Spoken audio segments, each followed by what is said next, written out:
Memphis, Arkansas? Well, you know, it's a small city. It's like 7 miles from Memphis, Tennessee. The Mississippi River runs right between West Memphis, Arkansas, and Memphis, Tennessee. Across Route 55, right? Correct, right? We pretty well know each other's business, and there's just, you know, the closeness together. You know, just living in a small town. And hey, it was pretty fun, you know, because when I was a kid, you know, with the Mississippi River being so close, we used to swim in it all the time, you know, and just, you know, hop in the water, man, go fishing, you know, like a Huckleberry Finn type, you know. About 7 years old, you know, when I was about 7, I started, you know, really to kind of divide my time between the two, you know, going to the river and fishing or swimming or boating, you know, and just playing basketball in the summertime.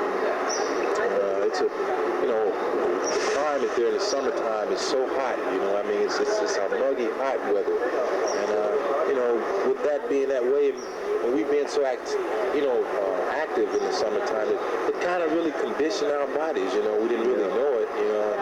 Now I can see where my body is, I have so much stamina now, you know, I mean, my sons are playing under that type of climate each summer, playing basketball, you know, and just, you know, when they have weather advisors out for the heat, you know, I'd be the only nut out there playing ball, you know, those kind of things, you know, it just really shaped me, you know, you know, mentally and physically, you know. I don't know, I played football all my years in junior high and high school and things like that, but the love that I have for basketball was slowly, you know, just slowly slipping out, you know, each year. Right. So do you come from a big family, or? Well, fairly big family, about 3. I'm the baby in the family, believe it or not. I'm also the biggest, you know. My oldest brother is 5'5", get that? 5'5"? 5'5". I have 3 older brothers and 1 sister. All right. So, you know, I'm like the last catalyst, you know.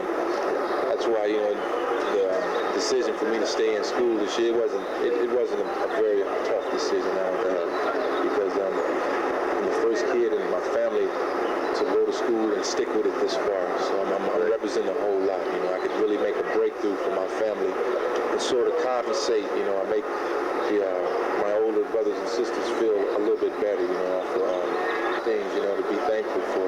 Yeah.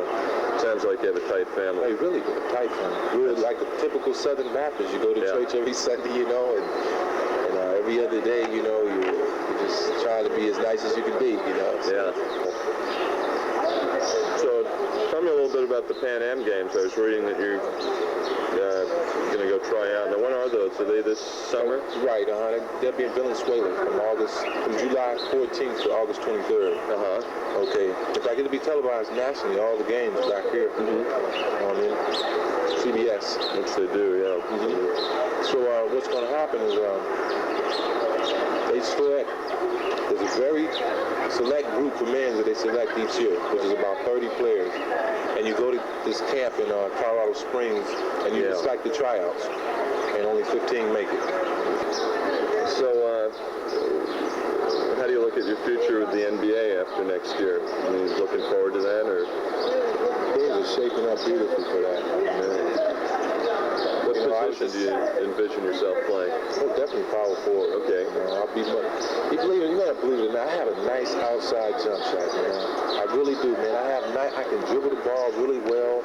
I can make pretty good moves, but in the line of work that I'm in on this team, you know, I'm constantly playing with my back to the basket because I'm the most dominant player underneath, you know. Right. That's okay because I'm still doing a job there, but I feel like the exploitation of my game, you know, it's not, I haven't done it to the max yet, and I haven't shown it, you know. I think I showed people flashes this year. I'm sure they saw few moves I did this time where the crowd just said, ooh, you know, you know, and things like that. But where did that come from? Yeah, you know.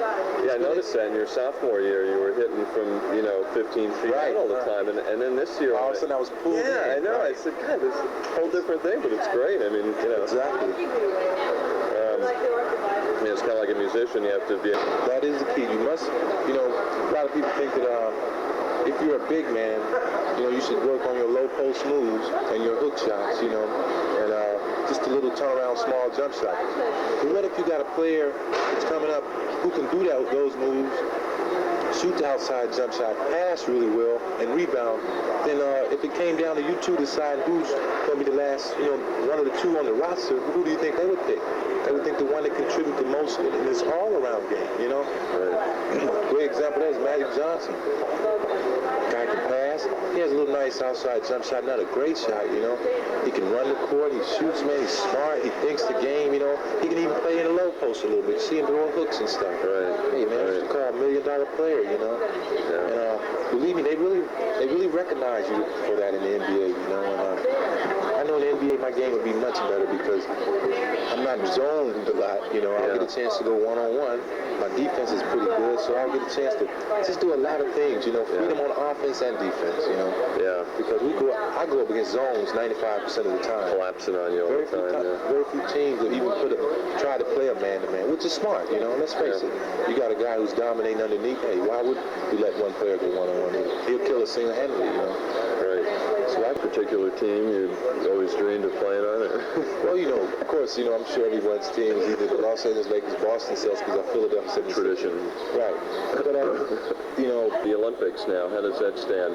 Well, believe it or not, usually the team that's chosen for the Pan American Games are pretty much the same candidates for the Olympic team next summer. Usually it's a stepping stone. Right, So I'm just glad I'm being recognized in that sense, so that if I don't make the Pan American Games this summer, I'll still be a contender for the Olympics next summer. Right. And just to be able to say I was invited or I played on the Olympics is enough for me, That's Right. enough self-satisfaction, to me and to my family as well. My mom and dad are just glorified at everything I do and every award I get in college, and they're just really just so thankful, and just really are so blessedness toward the things that the Lord has given me, I'm just a direct reflection on them, and it's just showing in so many ways, Terrific. The guys are super, and I just want to be able to give my family some kind of recognition in terms of for America, to say, hey, I played basketball for America, Yeah. Be on that list of players, that very, prestigious list of 15 players on that 84 Olympic or Pan American Games this summer. Yeah, that is an honor. Be in the history books, Yeah. Say, Yeah. hey, that was me. I'll be able to point to my kids, and say, hey, son, that was me. Right.